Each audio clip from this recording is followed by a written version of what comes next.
Bonsoir à toutes et à tous. C'est un plaisir de vous retrouver pour votre journal de ce lundi 14 avril. Voici les principales informations que nous allons développer ce soir. Le nombre de victimes de violences sexuelles a considérablement augmenté au Fénois. 80% des dossiers jugés aux assises concernent des viols. C'est 2 fois plus qu'en métropole.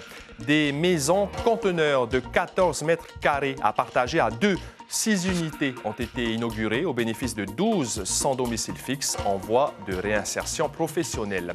Une vingtaine de mesures pour lutter contre la vie chère ont été annoncées par le gouvernement lors de l'ouverture de la session administrative jeudi dernier à l'Assemblée. Objectif, faire baisser les prix et redonner du pouvoir d'achat. La représentante à l'Assemblée, Tepuaro Iteritei, est avec nous en plateau pour exprimer l'avis de l'opposition Tapura sur ces mesures. Avec notre invité, nous parlerons aussi des dépenses de santé liées aux maladies radio-induites, dépenses supportées jusqu'à présent par la CPS, mais l'État pourrait mettre la main à la poche. Suliane Favnek nous en dira plus dans le décryptage du jour. Chaque jeudi, les familles dans le besoin peuvent visiter la toute nouvelle friperie de Mahina. Des vêtements d'occasion sont proposés gratuitement. On vous en dit plus dans cette édition. Merci d'être avec nous. Au Palais de justice de Papeete, la deuxième session des assises a démarré mercredi dernier et sur les 9 affaires, 7 concernent des viols. La statistique est alarmante. 80% des dossiers jugés aux assises sont liés à des affaires de mœurs, un taux 2 fois plus élevé qu'en métropole. Un chiffre terrifiant qui reflète malheureusement une réalité bien connue des magistrats et des associations d'aide aux victimes. On fait le point avec Mélissa Chang. Briser le silence et oser dénoncer les violences sexuelles, c'est le perpétuel combat mené par l'association polyvalente d'action judiciaire. Si en 2022, la page accompagnait 679 victimes de violences sexuelles, elles étaient 799 en 2024. Dans 58% des cas, les victimes sont des mineurs. Généralement, les violences sexuelles sont commises pour les victimes qu'on reçoit dans le cadre intrafamilial et la grande majorité étant effectivement des mineurs. Les gens ont plus accès à ces informations-là et peuvent aller plus facilement déposer plainte, le cas échéant. 80% des affaires criminelles jugées aux assises concernent les viols. La Polynésie française en compte 2 fois plus que l'Hexagone. Les raisons de cette surdélinquance, pour moi, c'est d'une part la promiscuité. Les conditions de vie mènent souvent à vivre dans une pièce unique, ce qui facilite le passage à l'acte. Deuxième raison, c'est la consommation d'alcool ou de psychotropes, donc avec un effet désinhibiteur. On fait des choses qu'on ne ferait pas habituellement. Les violences sexuelles intrafamiliales font l'objet de recherches menées par plusieurs sociologues de l'université. Les victimes s'expriment sur leur vécu. Ces entretiens très personnels permettent de mieux comprendre leur situation. Le constat, c'est que ces violences, elles sont très présentes dans tous les milieux. Malheureusement, pour beaucoup de familles, la solution, c'est de garder ces violences secrètes.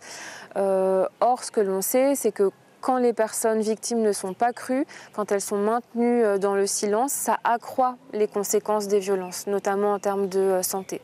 Donc pour aider ces victimes, le mieux c'est quand même d'en parler et de les croire surtout. En 2024, on dénombre 616 victimes de violences sexuelles, soit une augmentation de 7% en un an. 6 maisons conteneurs pouvant accueillir 12 sans domicile fixe actuellement en formation ont été inaugurées ce matin au centre Tevaï-Été. Un soutien indéniable pour la réinsertion de ces personnes âgées entre 22 et 50 ans. Ces habitations peuvent même être déplacées pour accueillir en urgence des sinistrés ou des expulsés. Nicolas Suir, Marcel Bonneau. Il se dirige vers le bonheur, près de 14 mètres carrés à se partager à 2. Un luxe pour une douzaine de sans domicile fixe. Je dors dans la rue, dans un petit carton là. Après, t'as la vue des gens aussi. J'aimerais aussi avoir un petit coin où j'ai mon intimité. Voilà, tiens, ouais, là j'ai demande à Seigneur, les frais, on va te donner. À peine inaugurés, les logements sont investis. Ils seront meublés plus tard, mais sont d'ores et déjà appréciés. Un coup de pouce que le gouvernement a décidé à l'égard de ceux qui ont la volonté de sortir de la rue. Ils ont un projet de vie, ils ont un projet professionnel, donc je suis sûre que ces logements viendront en soutien et puis ils feront plus d'efforts pour réussir dans leur vie. Les autorités ont été conviées à un repas. Il a été préparé par les bénéficiaires des logements en formation CAP Cuisine. Je suis content, ça fait du bien. Ça fait du bien de faire la cuisine ici pour eux, pour les remercier pour tout ce qu'ils font aussi pour nous. C'est un honneur aussi de faire la cuisine pour eux. Les formatrices sont très fières de leurs élèves. En plus de leur gentillesse, ils se sont montrés attentifs et ont dépassé leurs espérances. D'abord, ils ne savaient pas, ils ne savaient rien faire. Mais aujourd'hui, ils savent vraiment cuisiner. Ils prennent des initiatives tout seuls sur la mise en place, sur beaucoup de choses. Donc ça, je suis fière parce que c'est important d'être capable de se dire « Ah bah tiens, là, c'est pas fait, je vais le faire ». Les 6 logements ont coûté 8 millions de francs pacifiques. Ils sont réservés aux 12 hommes qui suivent la formation. Ces hébergements accueilleront des femmes uniquement pour la prochaine session. Les prix à la consommation n'ont pas cessé d'augmenter ces 4 dernières années, plus 12,2% d'après l'Institut de la statistique. Lors de l'ouverture de la session administrative la semaine dernière à l'Assemblée, le gouvernement a promis une série de mesures. Les 1000 prêts à taux zéro ou le toilettage de la TDL, la taxe de développement local, en font partie. L'exécutif pense aussi à modérer les marges ou encore à compenser le fret aérien et maritime sur une sélection de produits.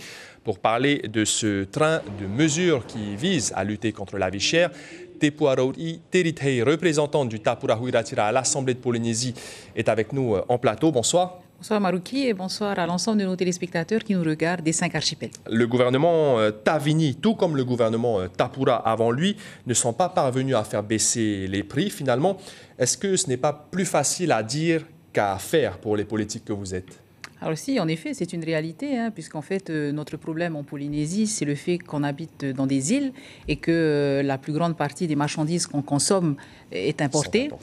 Donc du coup, forcément, on est victime déjà de l'inflation à l'extérieur de la Polynésie. Avant même que les produits aient franchi la frontière de la Polynésie, les prix ont déjà augmenté, donc on est obligé quelque part d'en subir les conséquences.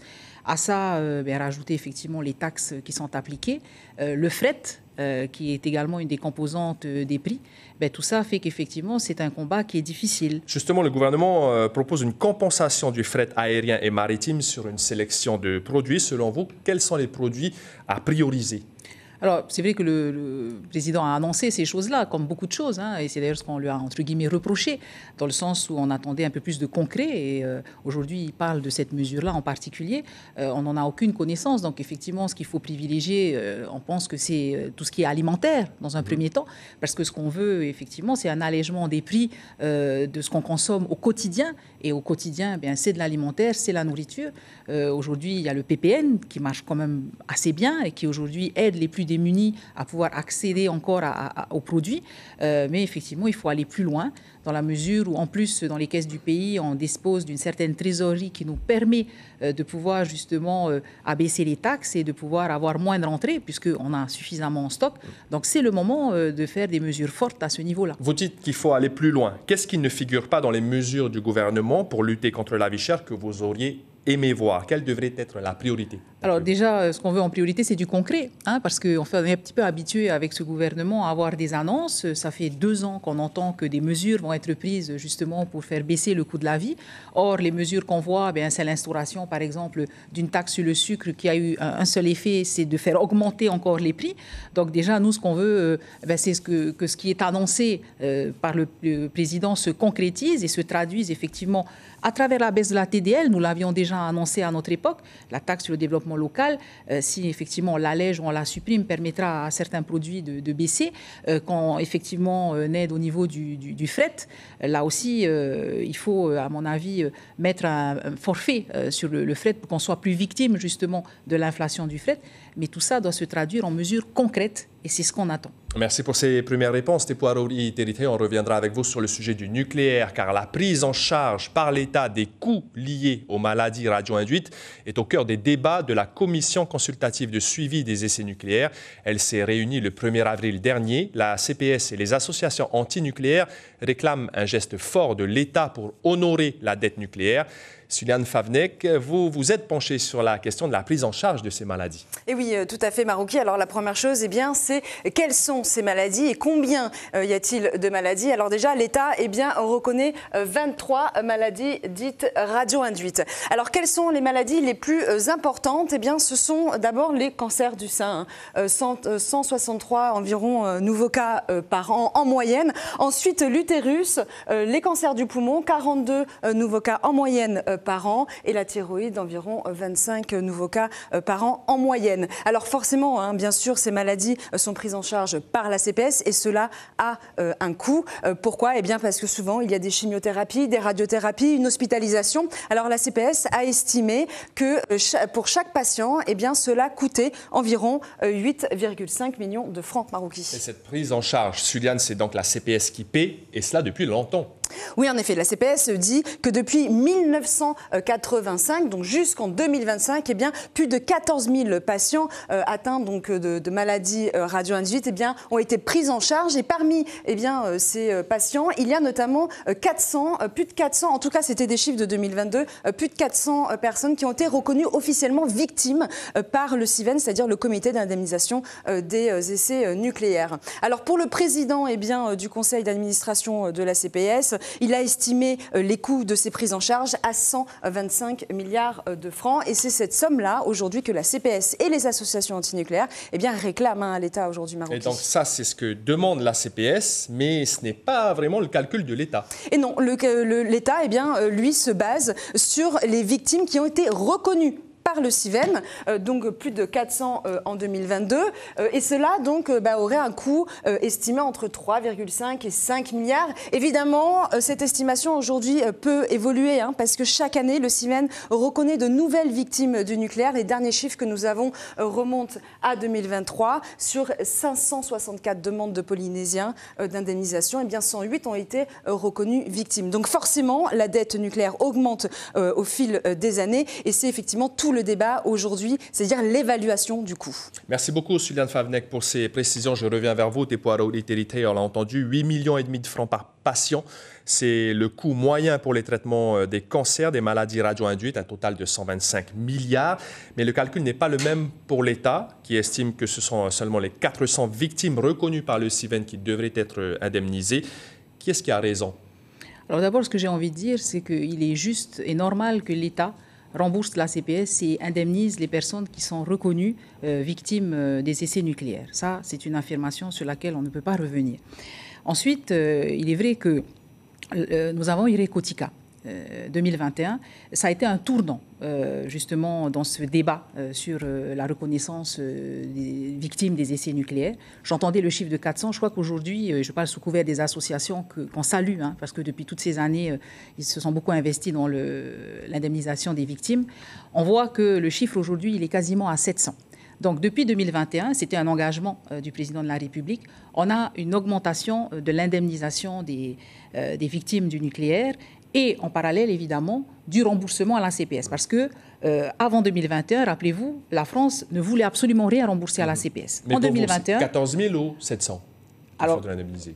En fait, il faut effectivement conditionner ça au nombre de victimes reconnues par le CIVEN. Et c'est pour ça qu'il faut encourager effectivement les personnes à faire des dossiers. Et je remercie encore les associations qui aident beaucoup. Et le fameux aller vers, puisque c'était là aussi un engagement du président de la République, qui date de Irekotika 2021, d'aller justement aider les personnes qui peuvent potentiellement être reconnues victimes pour les aider justement dans la constitution de leur dossier. Donc plus on aura de personnes reconnues victimes, plus la CPS sera remboursée et plus il y aura de personnes effectivement indemnisées. 125 milliards, c'est donc un peu trop optimiste d'après vous, si on comprend bien. Merci beaucoup, Tepo Araouri et Terité, d'avoir répondu à nos questions. Demain matin, en radio, il sera notamment encore question de la prise en charge des maladies radio-induites avec l'invité café, le sénateur Tevaro Fritsch. Pour aider les familles dans le besoin à lutter contre la vie chère, une friperie solidaire a ouvert ses portes à Mahina. Elle propose chaque jeudi des vêtements gratuits, neufs ou déjà utilisés, qui ont été donnés gracieusement à un projet à vocation solidaire porté par l'association Ti'ai Fenua et la ressourcerie de Mahina. Kaline Yena, Rouen Potoru. Une boutique où tout est gratuit, Un rêve devenu réalité à Mahina, mais c'est sous certaines conditions. Chaque personne qui vient dans cette friperie peut choisir 5 vêtements une fois par mois. Et c'est uniquement le jeudi, entre 7h et 15h. On a plein de familles qui sont venues ici. Qu'est-ce qu'ils viennent chercher en particulier? Eh bien, des linges pour l'enfant et des linges adultes aussi. Mais c'est surtout des linges enfants. Tous les vêtements sont triés et rangés par 4 agents de la commune. Ces femmes recueillent les dons des administrés de Mahina tous les jours, sauf le jeudi. Ceux qui sont tachés, bien abîmés, on les démantèle. C'est-à-dire, on retire les fermetures, les poches, les boutons, voilà. Et on essaie de faire quelque chose avec. Étagères, portants, tout a été aménagé sur mesure et construit dans l'atelier juste à côté. Moeava fait partie de l'équipe. Sans diplôme mais avec beaucoup de motivation, elle se souvient des débuts du projet en avril 2024. Quand j'avais suivi Tamato et Mamie jusqu'ici, et c'est là que j'ai vu que cette association qui est là aujourd'hui, ils sont en train de faire un travail formidable. Et j'ai vu toutes ces personnes, ces adultes, ces techniciens, même avec des jeunes qui habitent ici que je ne connaissais pas. Et je les ai vus en train de travailler, en train de bricoler. Alors moi, ça m'a tout de suite plu et je n'ai pas attendu, quoi. T-shirts, robes, chaussures, au total près de 5 tonnes collectées en quelques mois à peine. La ressourcerie de Mahina prévoit donc d'en redistribuer une partie. On va démarrer par les sans-abri qui sont à papeter parce qu'on a vu depuis quelques années. Et ça ne va pas en s'arrangeant qu'il y a de plus en plus de familles qui vivent dans la rue et qui auraient besoin de se vêtir au moins pour l'école. Donc on va préparer des kits scolaires pour les enfants et on espère pouvoir aider aussi les populations dans les îles. Après la friperie, il y aura bientôt le magasin solidaire avec des appareils électroménagers gratuits ou revendus à bas prix. L'inauguration est prévue au mois d'août. Une convention a été signée entre le collège de Punaoya et la Marine nationale cet après-midi. Il s'agit d'un projet interdisciplinaire qui va permettre à 23 élèves de classe de 3e, spécialité défense et sécurité globale, de finir leur année scolaire en alternance à bord du patrouilleur Teriro à Teriroiterei. Objectif, lutter contre le décrochage scolaire, comme l'explique le ministre de l'Éducation, Roni Teripaya, au micro de Marcel Bono. Ça permet justement à nos élèves d'aimer davantage l'école et d'éviter qu'ils échappent, qu'ils fassent l'école buissonnière. Et donc, justement, ça permet de favoriser l'alternance puisque c'est en fait faire la classe autrement. Et donc, on espère aussi qu'ils puissent justement faire un trajet ce patrouilleur. Mais j'espère que ça se fera, puisque ça permet justement aux élèves, à tout l'ensemble de nos élèves, de raccrocher et de faire en sorte qu'ils réussissent tous à la fin de l'année scolaire. En tout cas, c'est l'objectif. Jean-Paul Pastorel succède à Patrick Capolsini à la présidence de l'Université de la Polynésie française. Le docteur en droit enseigne sur le campus d'Utumauro depuis 2005 et était jusqu'à présent vice-président du conseil d'administration en charge des relations internationales. Des études supérieures accessibles à tous, c'est le credo du campus connecté des Marquises situé au collège de Teiohae à Nukuhiva. La structure est chapeautée par l'Université de la Polynésie française et représente une belle opportunité pour les personnes souhaitant débuter ou reprendre leurs études supérieures. Actuellement, 2 cursus sont proposés, le passeport réussite et orientation axé sur le droit, l'économie et la gestion et le diplôme d'accès aux études universitaires. Les avantages proposés au sein du campus connecté sont multiples d'après Taimani Tevaria, agent référent que l'on écoute au micro de Marie Curva. Ça permet à tous les Marquisiens de suivre des formations sans devoir se déplacer sur Tahiti. Donc au niveau financier, déjà, c'est un point positif. En plus, la plupart des étudiants qui s'inscrivent sont des personnes qui ont une vie de famille ou qui sont déjà en emploi, qui ont un travail. Donc c'est très positif parce qu'ils n'ont pas besoin d'arrêter leur travail ou de laisser leur vie de famille. Et puis, ce point météo, l'archipel des Australes a été placé en vigilance orange en raison de fortes pluies. Rurutu et Rimatara vont faire face cette nuit à de fortes précipitations avec des rafales pouvant atteindre 90 km/h. Demain, l'orage va atteindre Tupuai et Reivave. L'information principale de ce lundi 14 avril, le nombre de victimes de violences sexuelles a augmenté au Fénois. 80% des dossiers jugés aux assises concernent des viols. C'est 2 fois plus qu'en métropole. En 2024, près de 800 victimes d'agressions sexuelles ont été accompagnées par l'APAGE, l'Association polyvalente d'action judiciaire. Dans 58% des cas, les victimes sont mineures. À la une de Tahiti Info, demain, mardi, grève à l'APER Apurade, sortir de l'enlisement. Sur vos écrans ce soir, 2 épisodes de la nouvelle série Cacao, l'or noir, après ce journal. Puis à partir de 21h10, un documentaire sur le dictateur syrien Bachar el-Assad, le maître du chaos, renversé en décembre de l'année dernière par des rebelles islamistes. C'est la fin de cette édition. Merci de votre fidélité. Passez une très belle soirée. À demain et prenez bien soin de vous.